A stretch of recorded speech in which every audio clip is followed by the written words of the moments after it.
Hello, world. Your favorite podcast host, Anthony Diaz, here with another episode of 50 States of Terror.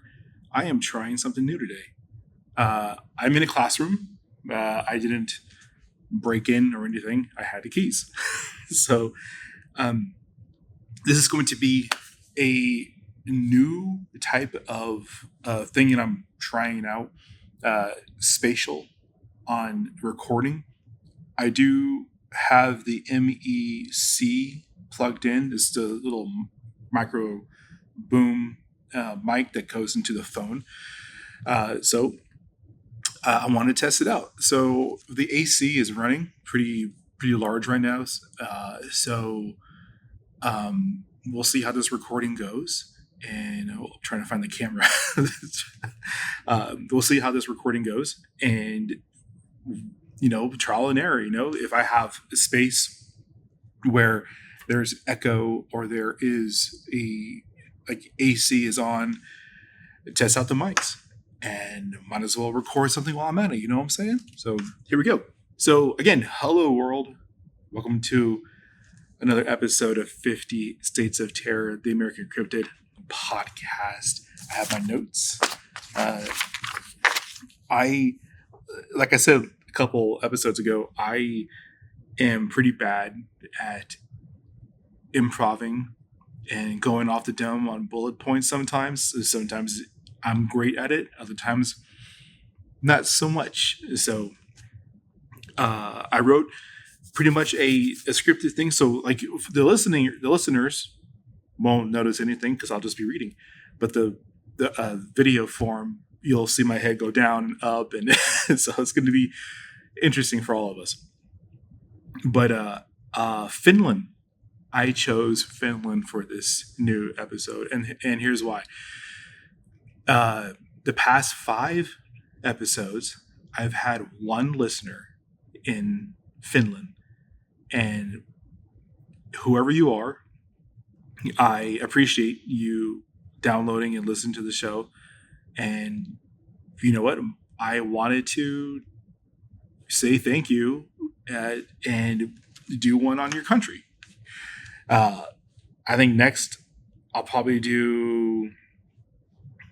finish out the states, and then after that we'll go into maybe France. I had some listeners in France. I did see one for the UAE, so I'll probably do one there too. So here we go.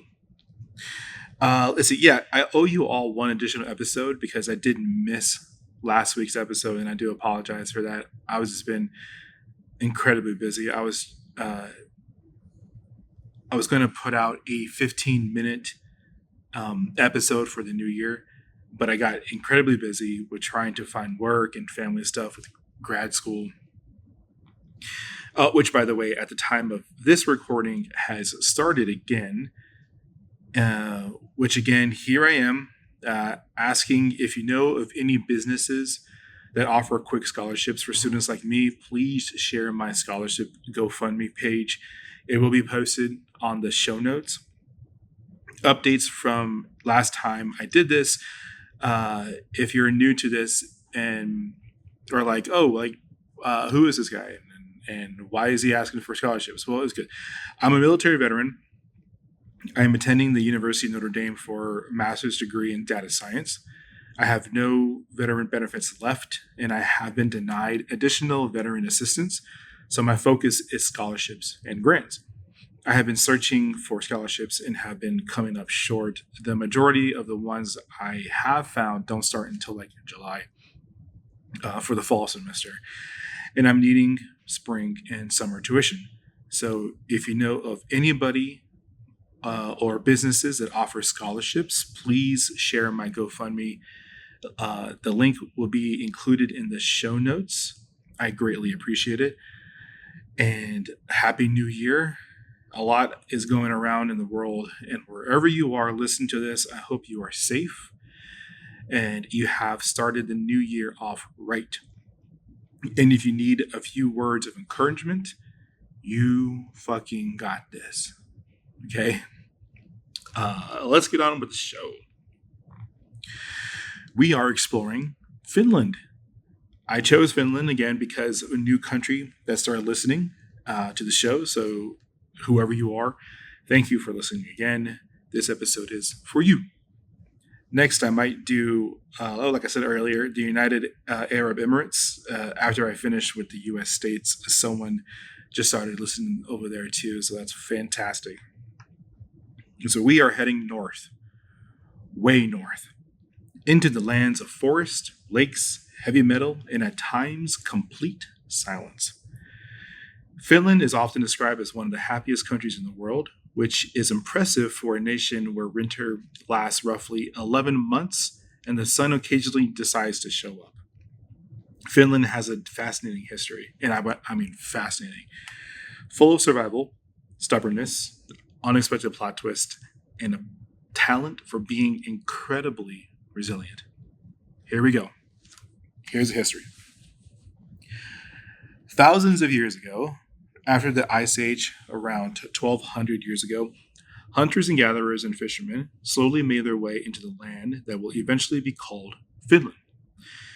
They hunted reindeer, fished from the ice lakes, and learned how to survive in an area where it is incredibly beautiful, but Mother Nature will obviously and absolutely destroy you if you're not careful.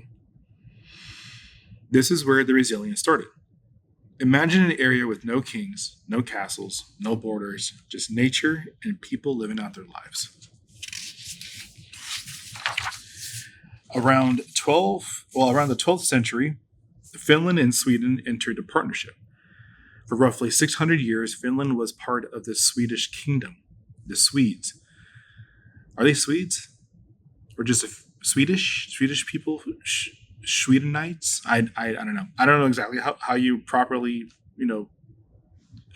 call the mass people who are from Sweden, but we'll just go Swedish. Anyway, the Swedish kingdom brought Christianity, laws, towns, and new forms of government. With that brought the blend of languages, but that doesn't mean that Finnish people just stopped being Finnish. Most of the Finnish population lived in rural communities, kept their traditions, which included their language. Although major rule was from Sweden, Finland kind of just chilled and went along with it. Finland gained a legal system, government, education, and connections to Western Europe. This will eventually lead to trade.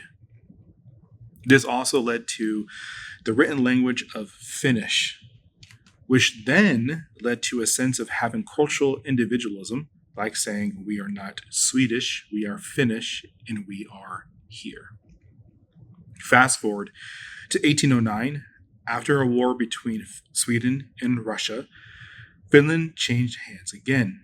Suddenly, Finland was no longer a part of Swedish rule and then became a part of Russian Empire. And here is the interesting part of this exchange. Finland kept its laws, its religion, and even its own currency. Helsinki became the capital, universities expanded, and the Finnish culture quietly bloomed. This is when the Finnish people really began to explore their creativity. Artists, writers, and philosophers began to celebrate who they were. But Russia eventually tried to tighten their hold. In Finland, it wasn't until 1917, when Russia was in the middle of a revolution, their empire collapsed, and Finland declared independence, which led to civil war. In 1918, 4 years after the start of World War I, Finland saw a short but brutal war that split the country. After their war, Finland began their task of healing, rebuilding, and figuring out how to be its own country. Democracy took shape, institutions stabilized, and this was the foundation of what we know of Finland today. And let us take a moment to appreciate just how amazing this is for a country that is so far north and so close to powerful countries. Finland is approximately the size of Montana. So can you imagine that? Montana. being overthrown by two other countries, going through a civil war, and then establishing a foundation for a surviving, thriving country the size of Montana. Here in the U.S., we often consider ourselves like larger than life, figures in the world. Can you imagine going through something as intense as a takeover or civil war regime? Conflicts that would be considered massive in other countries, to us in the United States, it's just like, oh, it's over there. It's like 1,200 miles away. Like it doesn't affect us. It's just bonkers to think about how like massive the U.S. actually is when considering like things that happen in different states, and we're over here, like we're watching it on the news, but it's flabbergasting to think like something as massive as a civil war can happen, like the size of Montana, and I'm here in Texas, and I'm just like, that's bonkers to think about, because the scale and the length of distance, just, I don't know, it's just weird. It's just weird to think about. All right, back to Finland. Enter World War II. Finland has found itself in an extremely uncomfortable position between two larger powers. We now enter the Winter War. Finland defended itself against the now Soviet Union in 1939. The odds against the Finnish were not ideal, but one of the great advantages of any conflict is knowing the land and being comfortable in the most uncomfortable of settings. There were no flashy victories. It was just the Finnish people showing their complete grit and stood their ground. And it wouldn't surprise anyone, but enter a new war, the Cold War. So, Finland had to establish a very fine balancing act during this time. Finland didn't want to anger any powerful nation to the east and west of them. It required staying neutral in democracy and staying a capitalist country. It required democracy, diplomacy, patience, and playing chess while everyone else was playing checkers. Finland focused on strengthening education, social welfare, and infrastructure. Finland built a strong world-class education system, innovative technologies, strong social systems, and inner peace. Notable Finnish people include, and I completely apologize if I'm just destroying these pronunciation of these names. I did try to write how to put focus on a consonant or extend the vowels. I tried, but here we go. Linus Torvalds, Ragnar Granit, Jean Sibelius, Tove Johnson, or Hansen, I'm assuming it's Hansen, Helene Schlejerbeck,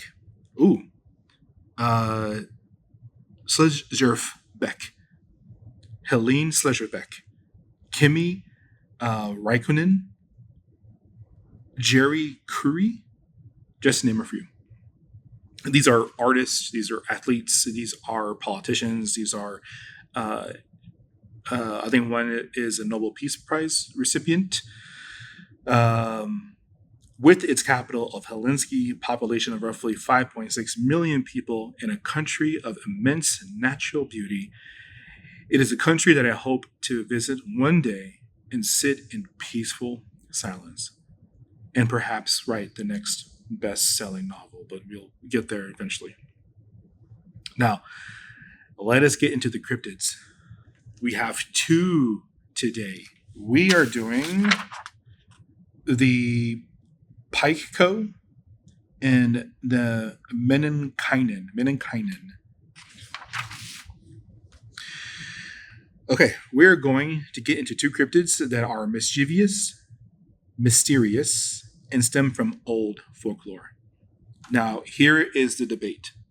Are these cryptids?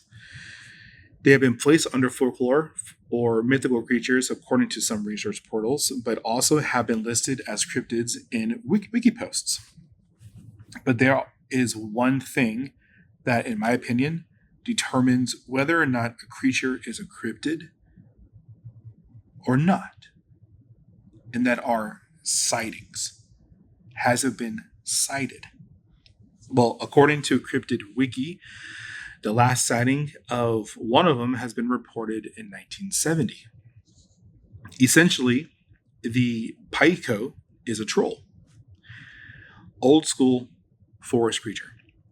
Not the cute wandering troll in children's books, but the horrific thing that will protect the forest. Paikos are described as humanoid creatures that can range from small to enormous. They have large ears and noses, muscular and hairy bodies. So traditionally, when you think of a troll, what do you imagine? Well, that's a Paiko, because they have been around for a very long time. The description usually stays the same. But our imagination of that, a troll is a large humanoid creature with huge ears, massive nose, bald yet very hairy, sharp teeth, Neanderthal features, usually wielding some sort of club or blunt object. This is Nordic. This is a Nordic creature. Finland is one of the origin stories of these creatures. This is the origin story of of these trolls, and it's awesome. It's fascinating. The Paiko are not essentially evil, by the way. They don't want people around their forests or lands. Stories of the Paiko tell a tale of them not being as aggressors or attackers, yet they lead travelers away. They cause people to lose their sense of direction. They create an eerie feeling that sends intruders away. Now, that doesn't mean that there are no stories about these creatures eating children who misbehave, because there are plenty of those. But what is interesting is that it seems like they are mostly triggered by those who disrespect their home, which is the forest. We have a creature who also has a method of defeat. They are weakened by direct sunlight. It seems fitting that these creatures originate in a land that experiences dark winters. Interesting, huh? Next is the Meninkainen. Oh, am I pronouncing that right again? Meninkainen. Yeah, Meninkainen. If Paiko are the big creatures of the forest, then the Meninkainen are the smaller cousins. Meninkainen are described as small or child-sized. They look like humanoid creatures, but a larger features, such as large eyes, big nose, big ears. They are described as having unsettling adult behavior, which makes them uncomfortable. They are described as mischievous, rather dangerous. They are tricksters rather than aggressors. They steal small, shiny objects. They imitate human voices, probably to lure people away from their camps or whatever. They have the ability to vanish. They lure people deeper into the woods for them to get lost or perish. So what is interesting here is that we have two creatures that are basically the building blocks of fantasy lore. Meninkainen are not gnomes, but you can't help but notice the similarities. All of them stem from specific lore. There are granddaddies in the world of lore, folklore, and cryptids. And sorry for anybody who's watching the video right now, and I'm kind of bouncing around. It's because my back hurts so bad right now. It's this military injury that sparks up every once in a while, and it's just sharp pain from the middle of my back all the way down to my ankle, and it shoots through my pelvis into the front part of my hip.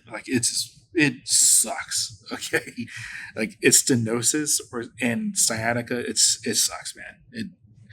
But yeah, that's why I'm bouncing from foot to foot, hip to hip, just to relieve some pressure. Where was I? Well, it seems the reason that these are creatures that were meant to teach the young. Asking the questions: why do these creatures exist? Why do we have these stories? Why do we have these cryptids? It stands to reason that these are creatures that were meant to teach the young about the dangers of wandering in the deep forest by themselves, or to respect the woods. Things are in there that will hurt, harm, or disorient you. These are warnings. Now, did these creatures once exist? I don't know. I like the correlation of these with giants and gnomes, but these might have the ability to cross dimensions and realities, to warn or to stay away from their homes. Now, let's rate these cryptids. 0 to 5, golden nessies, 0 being the worst and 5 being the best. These are the granddaddies in the world of lore and cryptids. Of course, I give them 5 golden nessies. It's not every day that I give a cryptid a 5. These are worldwide heavy hitters. A lot of pop culture creatures owe their creations from these Nordic, Finnish cryptids / folklore creatures. These granddaddies, man. These are the origin stories of our favorite creatures, and it's fascinating when you start to dive into like the full lore of it, the language, and like how these things could have been misconstrued as different creatures, and why they're there. It's awesome. This is why I do the show. I hide education behind cryptids. So yeah, it is time for Ziggy's Wisdom. If you are a longtime listener, you know that I served in the United States Marine Corps, and being this a new year, the year of 2026, this Ziggy's Wisdom is a lesson in leadership. I'm going to tell you the acronym called BAMSIS. BAMCIS. That's Bravo Alpha Mike Charlie India Sierra. That is begin planning, arrange for reconnaissance, make reconnaissance, complete the plan, issue the order, supervise. There is a final step in there that should be in there, maybe like after action report, to like see what happened, evaluate what happened, and then try again, or change the plan or something. But it doesn't make any sense, or it's not cool to call it BAMSISA or or something like that. But for this new year, if you have something that will require some planning, if you have a project that you want to get done, use BAMSIS. This is used in damn near any situation. Reconnaissance could be resource planning or shopping for best deals, stuff like that. So there you go. A little non-military conversion. A little Marine Corps leadership training, and you didn't even have to sign your life away. You're welcome. Thank you all for listening. I truly appreciate every single one of you who take the time to download, listen to the show, watch the videos, slowly building this into a format where creativity can come out, and just the love of sharing small little education to people around the world now, which is cool. Yeah, I truly appreciate every single one of you. If you haven't already, if you have a friend who's into this type of stuff, share the show. I am slowly but surely getting back on a target track to build this into a multifaceted service, a creation service. So like Alpha Line Productions, the company that I created, that houses Narrative Quest, which is my creative writing, and then this show. It's been on the back burner for a very long time. I've been still producing shows. I still been producing 50 States of Terror, but Narrative Quest has been taken a little back seat, but it's now starting to come back because I realize that I really enjoy doing it. I enjoy writing and I enjoy being creative. The problem is everything else, really. But carving out the time, especially now in 2026, carving out the time to do this is paramount. Is, along with grad school and completing other goals that I have, this is very important to me. So expect a little bit of like in the middle episode shout outs or in the middle episode plugs for Narrative Quest to get people following that as well. If you're interested, just search for Narrative Quest. Look, my website. My website is alphalineproductions.com, and you can see all of the shows that I have, along with a couple of my friends' shows that are not affiliated with me at all, but just want to like give them an opportunity to have another outlet for their like media or what have you. Again, they're not affiliated with me at all. They're just friends of mine who I asked, hey, can I post some stuff about your show on my website to get more people involved? I appreciate every single one of you. My goal now is to hit another milestone so where I can start making some money, putting some ads. I don't want to put a whole lot of ads, but it does have a small revenue stream that I'm hoping to build upon and make this into a legit production company where I can bring on other people and help them produce their shows locally, of course, but then slowly expand to different cities, then the state, and then one of these days, I don't know, maybe produce shows country for the nation. I don't know what I'm trying to say. It'd be cool to have a service like Dropout where it's just a platform for people to be creative. That'd be really cool. I am not nowhere near there yet, but I don't know. Time will tell. Again, real quick, if you know of anybody who has a business and does small scholarships for grad students like myself, the link will be in the show notes. I appreciate a share. Even if just take a look at it, and if you know of any businesses or anybody or any companies that have scholarships available, that would be tremendous help for my goal. It sounds selfish, but it's just scholarships are really hard to come by, and I figure social media would be probably the best way to get the message out and say, hey, if anybody has the availability and the means to issue out a scholarship or a grant, that'd be awesome. Yeah. Go Irish. All right. Thank you all again. Love you all. Later.